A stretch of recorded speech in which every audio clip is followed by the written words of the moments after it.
All right, let's go and get started. It's 2 minutes after the top of the hour. Good morning, good afternoon, and good evening, depending on where you are in the world. Thank you so much for joining this conversation, this much needed conversation. My name is Jonathan Matthias, and I am the founder and CEO of Drdis Labs, providing you this great virtual talk with three powerful leaders in education. Esther Wojcicki, some of you know her as the Godmother of Silicon Valley. She is certainly a legendary educator and author and journalist, and the mother of three successful women. In addition, and I'm honored to introduce him, is Desmond Blackburn. He is an author, former superintendent, and also CEO of New Teacher Center. And last but not least, we'll have our moderator, Max McGee. Max McGee is currently president of HYA. He's also an author and also a former state superintendent. We welcome all three of you to the conversation. So just real briefly before we get started, we are Drdis Labs. This company is dedicated to accelerating human potential by bringing innovative leaders, just like the folks that we have on board now in both education and business, to the world through immersive events like this. In addition, we are a trusted partner in both education and corporate growth learning and also in training. For more information, go to gradislabs.com. So without further ado, let me go ahead and introduce Max McGee. Great, thank you, Jonathan. Well, welcome everyone. Today is about action. As educational leaders, be you teachers or administrators, students or citizens, you know that what you do matters far more than what you say, and today is that call to action.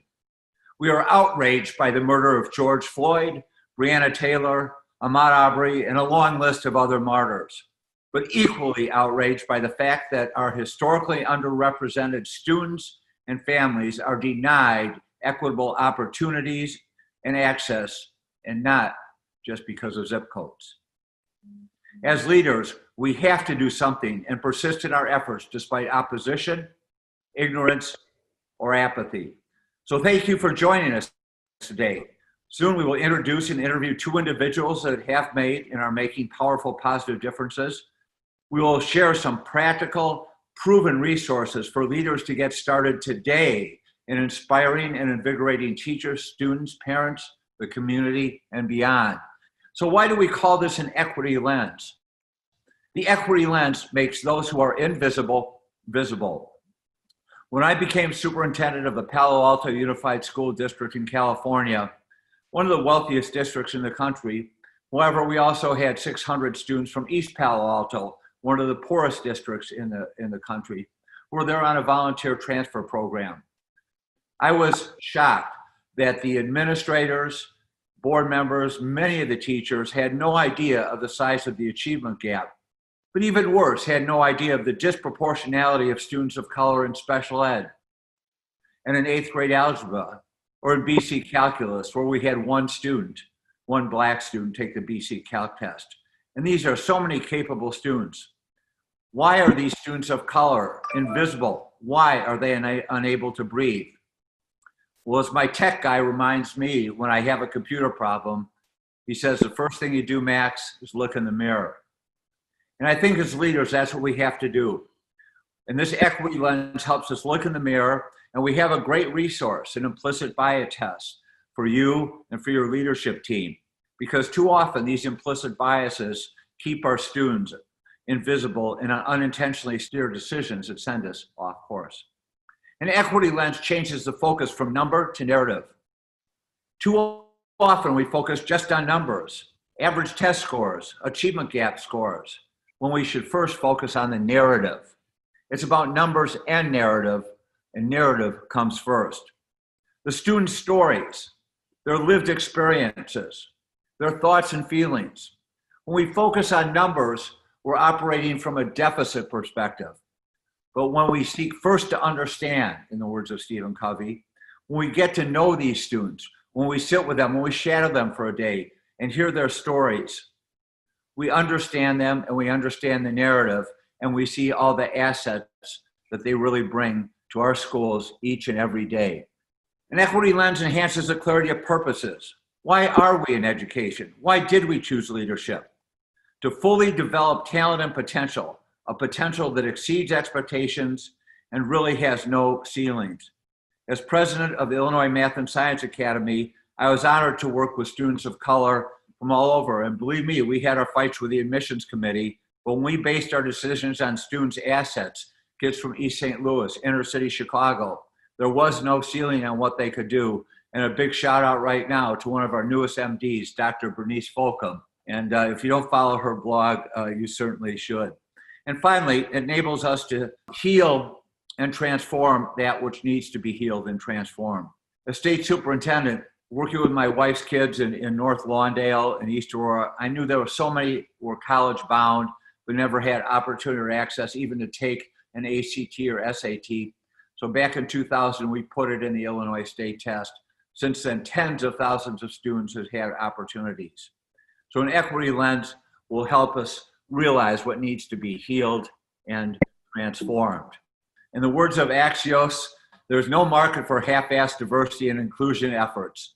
And so what we have to do is, it is time to act. It means to walk the talk. It means to truly take time to listen to and understand our students and our staff. It takes the time to make sure that we have teachers who have the mindset to teach our students of color and to assure that they not only reach what we think is their potential, but go beyond it.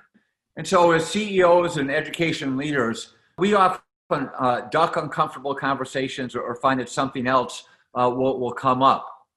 We tend to be cautious, but we have to be out there in this business. And it is time now to speak out and speak authentically and speak with force and decisiveness and action. And if we can't speak, we got to start listening. And I don't mean just calling a group together here or there, but immersing ourselves in the communities, in the classrooms, side by side with our teachers. Because as the last bullet says, the next wave of great leaders will adapt their styles and organizations to harness the passion for equity, for opportunity, for access. The weaker ones will be paralyzed and pummeled by it. Thanks, Max. And before we jump into the conversation with Desmond, I know everybody is itching and waiting to hear Desmond speak. I'd like to actually launch this poll before we get started. So if you would just take a few seconds to answer these questions, that would be fantastic. Almost 50% voted. Oh, over 50%. We're looking great. Awesome. 5, 4, 3, 2, 1. Let me go ahead and stop the polling now. Thank you so much for participating and providing your answers. And let me go ahead and share the results. So it looks like 35% based on this first question had mentioned the lack of effective leadership, as well as, wow, it's a tie between lack of programs and strategies that support the goal of equity.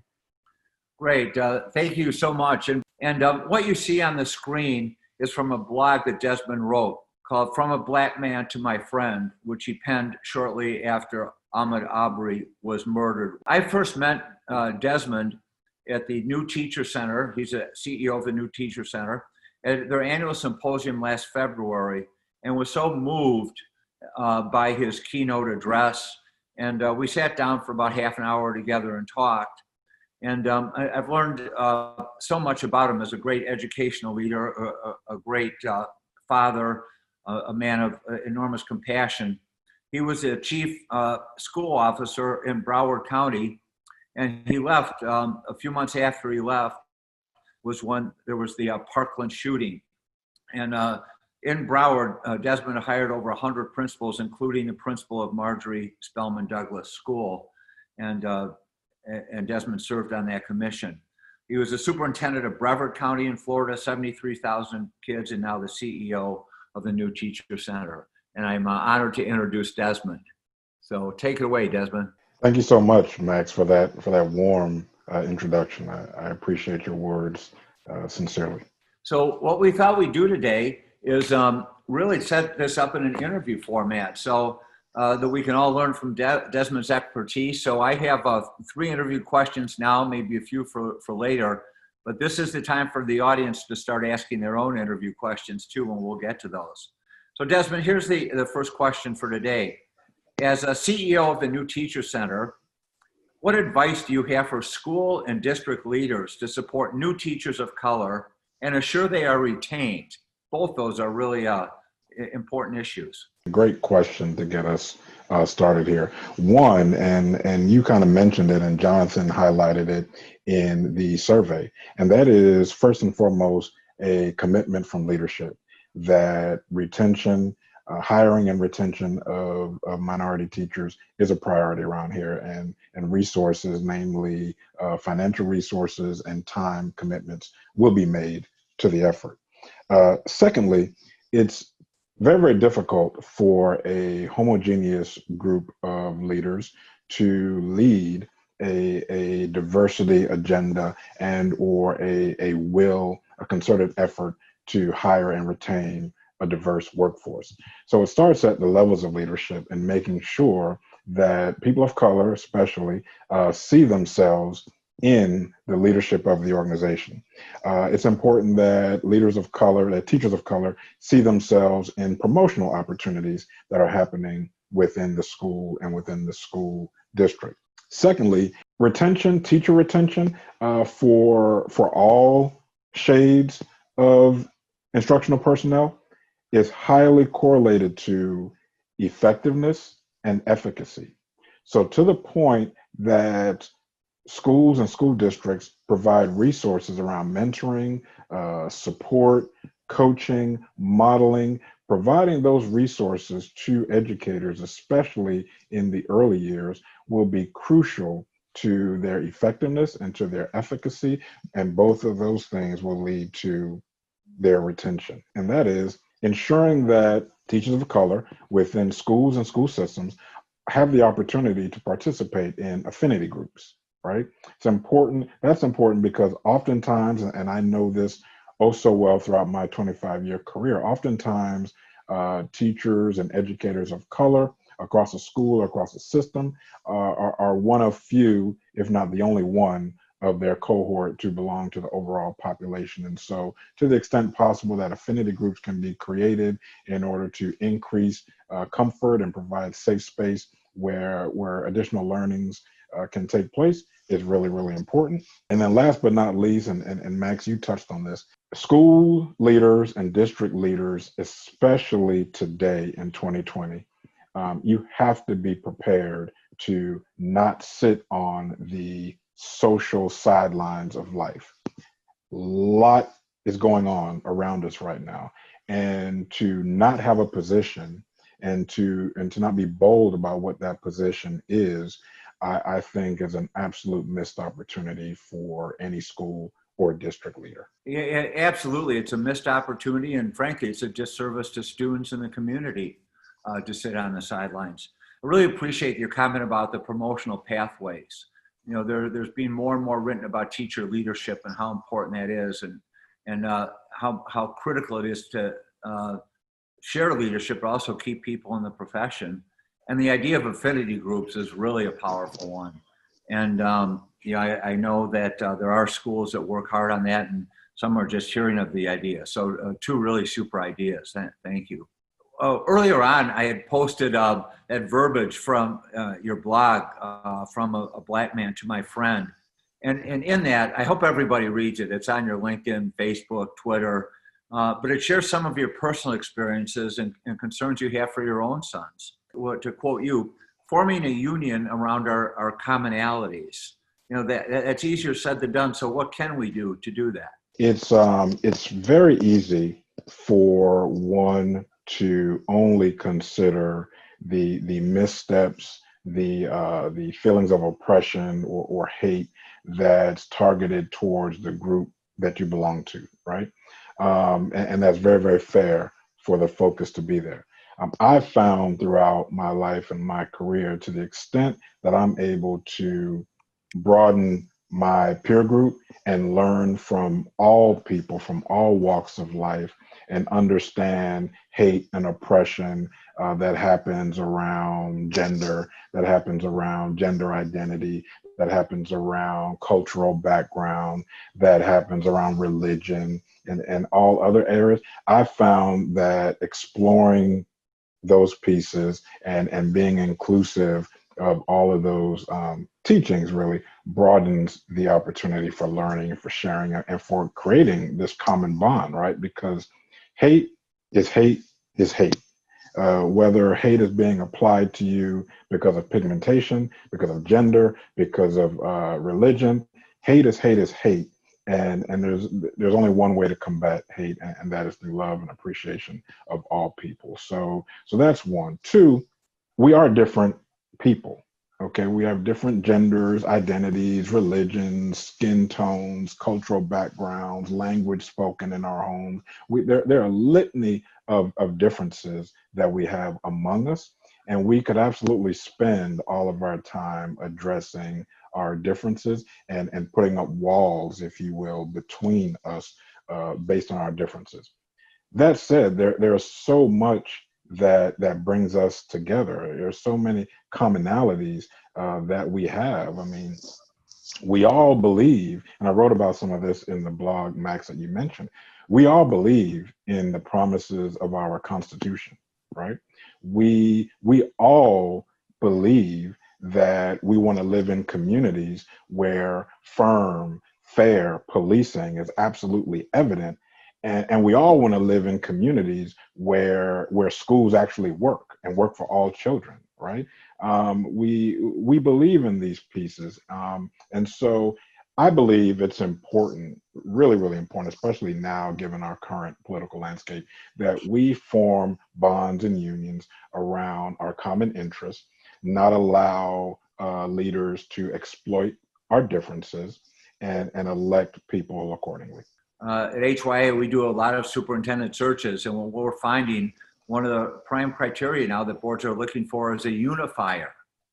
And I just, the last 3 districts I served, they said, we want a superintendent who's a unifier, who gives voice to everyone.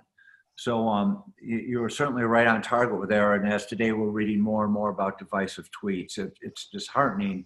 But again, we can't let opposition, apathy, and especially ignorance set us back. So really appreciate your comments. The next is, I've written that, have this question based on a superintendent experience, but I think it's probably applicable for principals and also for teachers. So this is a tough one. District leaders are employees of school boards whose members may not share the same authentic commitment to equity. For example, their response to hashtag Black Lives Matter may well be, well, Mr. Superintendent or Ms. Superintendent, isn't it really that all lives matter? And similarly, school boards go, well, yeah, that's important, but we have this budget crisis. Yes, that's important, but we have to worry our ACT scores are lower. How do you do that when the board member or if you're a principal, your superintendent says, well, really all lives matter. Yeah, we have these other things that really need our attention. What advice can you give? So one, listening is really, really important, right? I've often told people and advise others that there's a reason why we have 2 ears and 1 mouth, and that's because we should do twice as much listening to others than we do speaking at others, right? So it's important to listen, especially to people with opposing ideologies, so that you can understand what is the root cause of the opposition, right? Oftentimes, it's a matter of education. It's a matter of lack of knowledge. And so I found great success with using my skills as an educator, not only for children in the classroom, but for adults that I lead, adults that I work for, adults that I serve, right? Coming at it from an educational standpoint. And being able to pull in other areas, other contexts. And so the piece that you mentioned, I've actually dealt with quite a bit.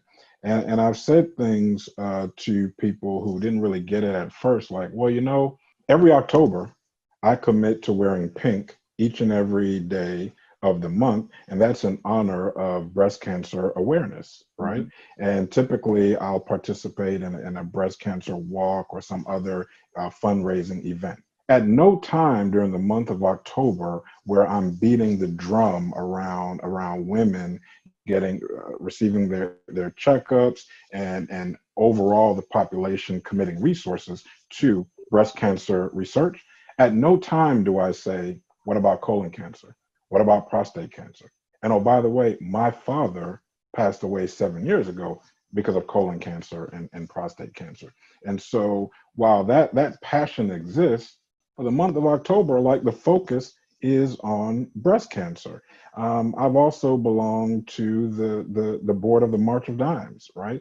And where we are focused in on providing prenatal support for mothers and their children, and also providing support for them in the NICU, right? At no time where I'm advocating on behalf of our most vulnerable population of people, babies in a NICU, do I say something like, well, what about teenagers? Well, what about the over 50 club?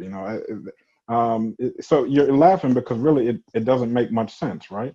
So in this area, it doesn't make much sense either, right? The Black Lives Matter movement is in response to Black and brown people being disproportionately brutalized, unarmed by law enforcement, right? That's a social condition that we have right now in our amazing country, and it's something that we have to wrestle with, both that and the overall tension that exists between communities of color and law enforcement. Those were great analogies and great examples. There's a couple questions, Desmond, the Q&A we're going to get to. I'm going to turn over to Esther and get some of her perspectives from a teacher viewpoint, and then we'll come back to you, Desmond, with a question about the teacher assessment one. I think is a really thoughtful question. So back to you, Jonathan. Thanks a lot, Max. And so, audience, we have one more poll question. Does your workplace promote extracurricular activities that promote equity and growth among students? Okay. 5 more seconds. 5, 4, 3, 2, and 1. Wow. Good news there. 37%. 37% said yes. So that's actually a good thing. Yep. Great. So here are a few of my long list of favorite quotes from Esther Wojcicki. They all strike me, but I know this one about the moon landing going back to 1969. And we do things because it's tough. And these are tough conversations about equity. They're essential conversations about equity. But again, it's not just about the conversation. It's not just about listening. Those matter, but actions speak louder than words. So we'll turn to Esther now and have a few questions for her. Welcome, Esther. Thank you very much for that great introduction. I'm very excited to be here and very excited to talk to everybody and give them some ideas that they might be able to use in the classroom or maybe be able to use with their faculties and staff. Great. Well, thanks so much. So one of my many memories of you was early on sharing with me something to the effect that this could be a direct quote. I think I may have written it down when I left to share with the board and others. Kids are taught in classes, but they learn in their activities. And I remember being in your journalism class, it was 9 o'clock at night, the kids weren't even going home. So they're taught in classes, but learn in their activities. So how can coaches, sponsors, mentors, and educational leaders really support, improve to enhance equity and growth? Well, so that's a great question, and thank you very much for asking that. So long time ago, when I first started teaching, I realized that when I was spending a lot of time lecturing and having kids take notes and reading the book and then taking the test, I wasn't being very effective, and the kids didn't seem very excited. And I was kind of curious, well, they seemed really excited after school in the extracurricular activities, and they were learning all kinds of things in extracurricular activities. So I said to myself, hey, why don't I just make my classroom more like an extracurricular activity, but it would be during the class day, and let's see whether or not they couldn't learn more that way. And it turns out that it works really well. And so what I mean by making it into an extracurricular is that I give kids a lot of opportunity to interact, to talk to each other, to work in groups, to collaborate, and to be part of the decision-making body in my class. So I don't just come up with all the rules. I collaborate on the rules. So what do you think we should be doing? How often do you think we should be publishing? How many pages should be in the paper? should we raise money for this edition, and how much should we be raising for this edition? So a lot of the decision making, as a matter of fact, most of it is done with the students. And so it's somewhat like I said, extracurricular activities where out of school kids have a lot more control. That's what you want to do, give them more control in the classroom. Because what I've discovered, and the research supports me, is that when kids feel like they have some control, they really are interested. You've captured them. No, they never want to go home. It's like, please, it's 10 o'clock at night. Don't you remember? You have that mom and dad at home. Remember, they're kind of worried about you. And it's not just in journalism, by the way. I did the same thing in English classes. I gave kids a lot of control in English. And, the books that we're all busy making them read, well, it turns out if they get to read them in groups and get to critique them the way that they want to, as opposed to following the Cliff Note version, they really like the books. And then they get a lot more out of it. So I think this method can work in all schools, all areas, because there's not a human being out there that doesn't want to have some control and be trusted and respected. Incorporating those kids and making decisions about what they learn is critically important, what they read. And you did such a good job of engaging their voice. And we heard just recently, I watched a video of one of our graduates from Palo Alto that I knew very well, Colby Johnson, give an impassioned speech to the community about not being able to breathe. And you gave these kids a breath, you made them visible. And it was so important.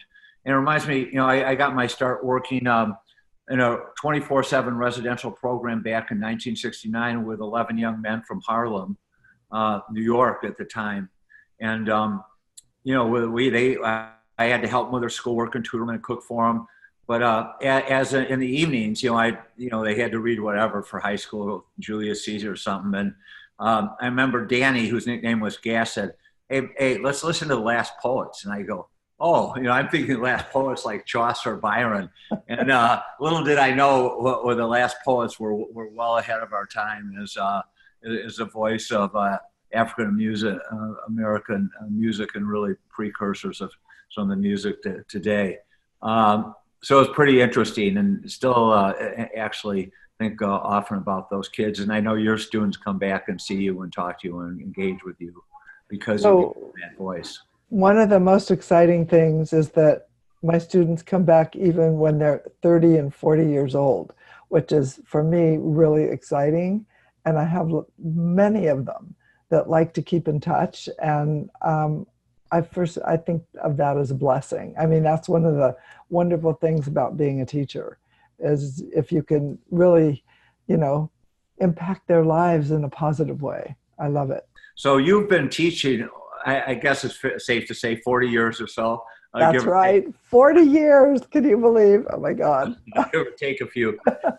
You have sat through a lot of professional development sessions, and most of them were probably of marginal value at best. What advice do you have for our school and district leaders who are participating today and will be listening to the recording? What advice do you have for them to provide authentic professional learning activities related to equity and race? So one of the things, as you mentioned, I've sat through a lot of professional development in all the years I've been teaching.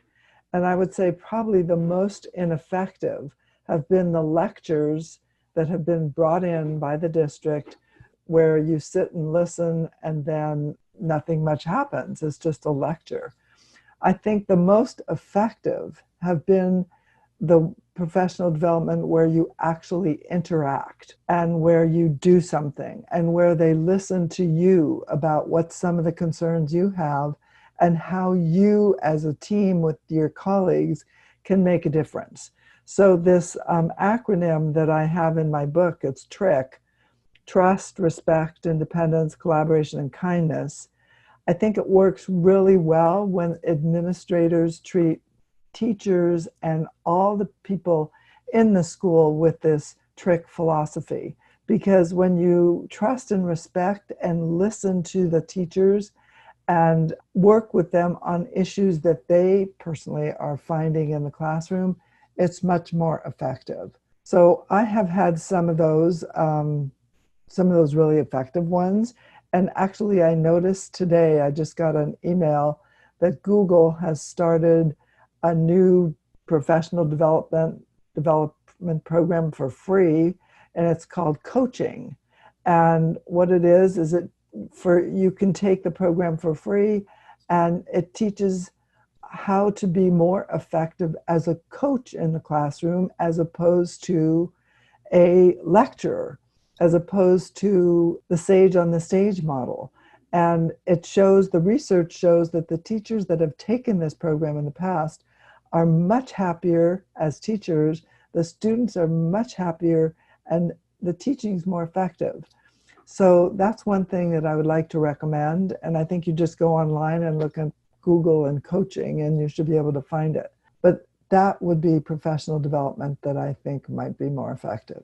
Great. Thank you, Esther. And we're going to get Desmond back on the screen here. For those of you we have questions coming in. So I'm going to jump over to the first question. And Desmond, you've had a little time to think about it. How can we create a teacher assessment that embraces inclusion and celebrates the differences in order to keep the quality of every school? There are a couple of pieces. One, the overall culture of a school or a district, advanced by the leader, needs to assertively promote a vision around diversity, equity, and inclusion. The celebration of all people from all walks of life, right? That should be just a mantra that's shared by leadership. Secondly, and unfortunately, and I'm going to loosely quote Dr. Martin Luther King Jr., paraphrase his comments around, I may not be able to legislate love for me, but we can legislate consequences for lynching me, right? Paraphrase that. And so in this context, it's really, really important for school and district leaders to hold educators accountable for words, deeds, and actions, right? And from a leadership perspective, I promote that which I permit, right? And nothing but nothing speaks louder than where this is a priority for me than personnel decisions around, like I said, deeds, words, and actions. Absolutely. And promote what we permit. And that's, in this next question, there's actually two questions on a related topic for either of you. So I'm going to read Mark's question and then add Rocco's second of that question. Mark asks, right now we hire teachers officially on subject expertise and degrees. What are the different criteria, or what criteria should we be using to hire people with an empathy or equity lens? And Rocco Wojcicki, who was, in full disclosure, a 6th grade student of mine a long time ago, and is now a professor at a community college, said he serves on many faculty hiring committees, and they're not allowed to discuss anything related to ethnicity or diversity matters related to individual candidates. As a result, the extent that committee members want to offer the interviews to diverse candidates, all we have at our disposal are imperfect methods. And so how can we, make sure that we are really going out and hiring and hiring really top quality candidates of color? And then I know you spoke earlier about retaining them. How can we use things besides just the standard, education, degrees, experience? Any thoughts on that?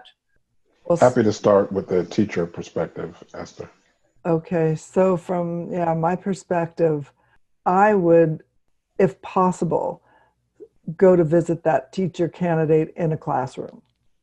And I mean, I was a substitute in Palo Alto before I started teaching full-time, and I could tell within 5 minutes of being a sub in that classroom what kind of a relationship there was between the teacher and the students. So, and the teacher wasn't even there. So I think if you go to a class, I know it would be probably very tense for that teacher, but it would be great if you could somehow get feedback from the students as to how that teacher interacts with students. You want a teacher that values social emotional skills, values each student as an individual, works with each student no matter where they're coming from and whether they make mistakes. That would be what I would be looking for. I guess it's probably social emotional skills that would be very important in any teacher that I would be hiring. Max, from a superintendent standpoint, and I promise you, Esther and I did not work this out prior to, but I couldn't agree more. Students, children are truth tellers. As a matter of fact, I think children are some of the most honest people on the face of the earth. Even when they seek to deceive, they're still very transparent and honest in their feelings. And in the hiring process of teachers, because of the economics related, we've been at such a deficit, right? Always trying to hire, dozens of teachers every year. The hiring process has gotten really, really condensed. If we can get back to a place where we actually provide a job-related task, like actually teaching, facilitating learning with real live students as part of the vetting process for instructional candidates, and then use input from students, all grades, all levels. A 5-year-old absolutely knows who's worthy of a hug and who's not worthy of a hug. A secondary student, a 9th or 10th grader in high school, absolutely knows what adult standing before me has my personal, social best interest at heart. And so determining an age-appropriate way to get those responses out of children and create that performance task, if you will, as part of the hiring process, I think will advance this cause greatly. Yeah, thank you. Before I get to another question, I want to pull something from the chat that I think is related to this. So much of this is also set by the school board. And the school boards really need to make this a priority and make it a goal and make it a metric. I'm working with a district in Rock Island right now, and Illinois, and we're Rivertown, and we're making that in their strategic plan a metric. Not just how many people we hire, but how we recruit, how many people we attract, how many apply, and let's get out. And the district gives the principals the authority to hire on the spot because they trust their principals. These teachers can bring in videotapes of them working. Think about this, Esther, how we used to hire, it would take a month to hire somebody. It is crazy. And some of the people that were picked, you just wonder what was going on in the minds of the people that picked them. I just don't understand. So as Deb Dudley, who's a great superintendent and really works for the California School Boards Association, wrote in the chat, trust, respect, independence, collaboration, kindness, TRICK, Esther. School boards must remember this begins with their behaviors. And I'll tell you, I remember calling African-American teachers begging, who I know was going to a neighboring district, said, no, you're coming with us as a superintendent. And I think that's what leadership is. You get out there and you make sure, like you two were saying, and see what's going on and listen to the students. Oh, here's a great question. How can we encourage students of color to become educators? We all know we need a more diverse faculty, especially teachers that are bilinguals. We have a high need. So, any ideas on how we could really develop a pipeline, from high school through secondary into the classrooms? I'd offer a few points there. One, there are some unique conditions for children coming from systemically underserved populations, advancing through college and heading into the workforce. The economic considerations are great, okay? The career-mindedness, that piece is really, really important. So there's a narrative, there's a poor narrative around what it means economically to pursue a field in education, right? And I say it's yes, education is not funded the way it should be funded, and teachers need to make more. End of discussion there. And there is a career path, a multi-layered career path for people who pursue education as a field of study, as a career. There are traditional and non-traditional ways to advance oneself through the career where it makes economic sense for livelihood. We don't tell that narrative, I would say, enough or really at all around this being a real valued profession. Okay, I come from a situation where neither one of my parents attended college. They're both from Jamaica. They were both immigrants, and my first year teaching salary was more than both parents had made combined, right? And so from that perspective, 25 years ago, economically, this was a very viable field for me to pursue. We don't tell that narrative enough. So I would agree with what Desmond said. I think we need to tell that narrative more. And also, it would be great if we put students of color in more leadership roles in the classroom. And that's what I've always tried to do. And it works. And when they have an opportunity to be a leader, and then they realize that as a teacher, you're sort of a leader too, then they are interested in pursuing that as a career. I don't think we do that enough. And that's not just in one school district, it's like nationwide. And we should give those kids more opportunities. They're pretty talented. And all the ones that I've worked with, I've been really super impressed. I have a crazy story of a student who ended up in my 9th grade class. And the classes were laned at that point. And he was programmed into the lowest lane, and he accidentally got into the highest lane. And it took me 2 weeks to figure out that he was in the wrong class. And at that point, he had already bonded. And I said, well, if you want to stay in this class, you have to stay with me every day after school. And you know what? That kid stayed every day after school. And not only that, he joined the journalism program and he got a full scholarship graduating, and he was the first in his family to go to college. So it was because I believed in him and I gave him that opportunity. So we need to have, and by the way, today he's a leader in New York City in the fashion industry. We need to give more kids those opportunities to believe in them, because when you believe in them, they believe in themselves. Oh, we have one more question from Lori. Hey, can you give us some suggestions for ways to collect evidence or measure equity culture in the school and document its growth? Walkthroughs, protocols, any ideas? A couple of pieces there on evaluating the culture, right?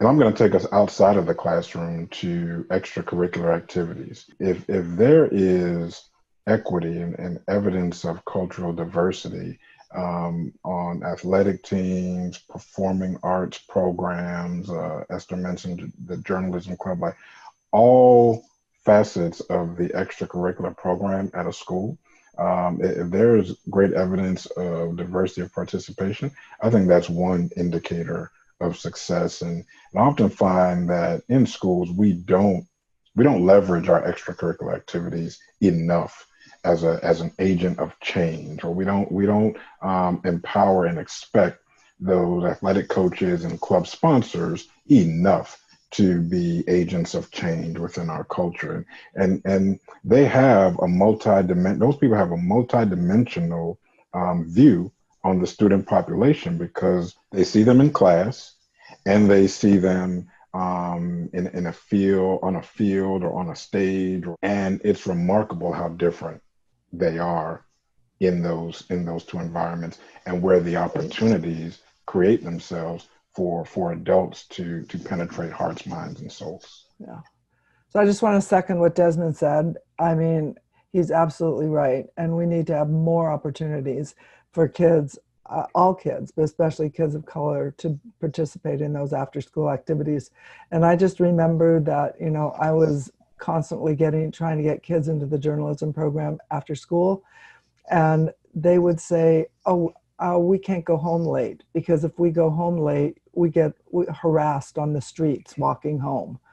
And so, we need to make changes in our communities, because these kids cannot tolerate, we can't function when they're being harassed walking home on the street, doing nothing actually. So I think we all have to work together. It's the superintendents, the teachers, the parents, the community, the police, everybody to make this happen the way that we are hoping it will make a big change for the country. Well, great. Well, thank you both so much. We'll come back to you in a minute. First of all, mark your calendars. Coming up in July, Tricks for Success, light at the end of the tunnel for Latin America. And we have a whole list of monthly seminars, and you can see those again when you see the tape. And believe me, we have your email and we'll get these to you. So these are two free resources that I have used personally and urge you to use. The first is Project Implicit. You can take a test that evaluates your own racial bias. It also, they have tests for gender bias, sexuality bias, disability bias. They have about 10 different groups. I urge you to take it. The results will surprise you. It's free, it's online, it's been taken by over 3.5 million people. Share it with your teachers, share it with your leaders, and what you learn from that will stir you to action, I guarantee.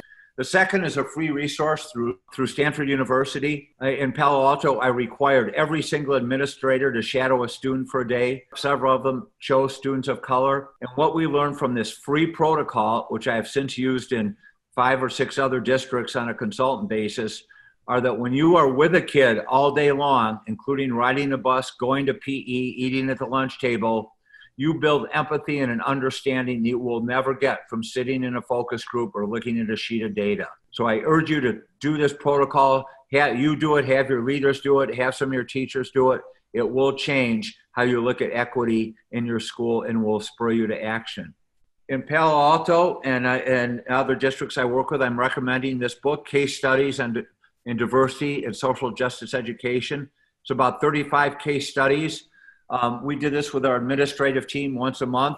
We had 2 people lead one of the case studies and both large and small group discussions. It's well worth it. And then the final resource, for me anyway, If You Listen, We Will Stay from Teach Plus. It talks about how to recruit and retain teachers of color. And they, as Desmond mentioned earlier, have strong support for teacher leadership pathways and affinity groups. 4 extraordinary resources. Contact me if you need more information. And let's look at what the New Teacher Center has to offer. Desmond? Briefly, because I know we're short on time, but by all means, please visit newteachercenter.org, download this report. I'll share with you the highlights there. We all know that teacher attrition is becoming more and more problematic every year, not only from a learning loss perspective as we lose veteran quality teachers from the profession, but also from a financial perspective because the cost in rehiring is oftentimes astronomical, right? In the recruitment, selection, hiring, training, certification, it's extremely costly. That said, the right type of mentoring, support, and coaching that we provide teachers, our researchers from Stanford found that there's a direct relationship that contributes to an uptick in teacher retention.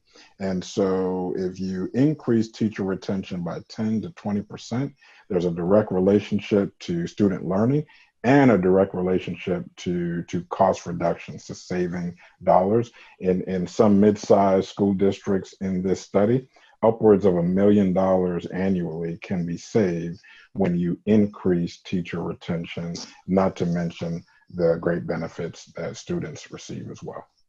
And there are communities of practice. And in this day and age, with so much going on with COVID and racial tensions across the country, this is just a place where New Teacher Center wants to show up in the educational sector as a pure resource. And so there are a number of blogs. Max, you mentioned one, webinars. We actually have one tomorrow on dismantling inequities in education. And it's our commitment during this trying time to being a convener of thought leaders around problems of practice. Great. And the last one, Esther, 2 great books. And I know you have a blog here. It says, Talking to Your Child About Racism and Equity is one of your recent blogs. So I would just like to put in a punch here for the New Teacher Center. As a teacher, I want to say that their resources are fantastic. And so I would like to encourage everybody to go on to the New Teacher Center and get their resources. And these communities of practice, they're great. So, I've been involved, as we said, in lots of staff development in my 40 years in the classroom. And I would say that, Desmond, thank you very much for the resources you have on the New Teacher Center. And then with regard to my own book, my book, How to Raise Successful People, there are lots of stories in there that are very helpful for teachers and for administrators, and how to empower and to make kids into really successful learners. And so I recommend that. And also my Moonshots in Education came out in 2015. It targets teachers specifically. So thank you for this opportunity. And go online, by the way, I have that blog, wojway.com. Every week I do it. Thank you, Esther. Thank you, Desmond. Great applause. And thank you, Jonathan. But most of all, thank you, participants, for your commitment to equity, for your commitment to action. And we hope that this afternoon you have been inspired and invigorated. And we know that you will inspire and invigorate others to look through the equity lens, to make the invisible students visible, to heal and transform that which needs healing, and to truly make a positive and enduring difference. Have a great afternoon, and let's do good work for our most deserving students. So long.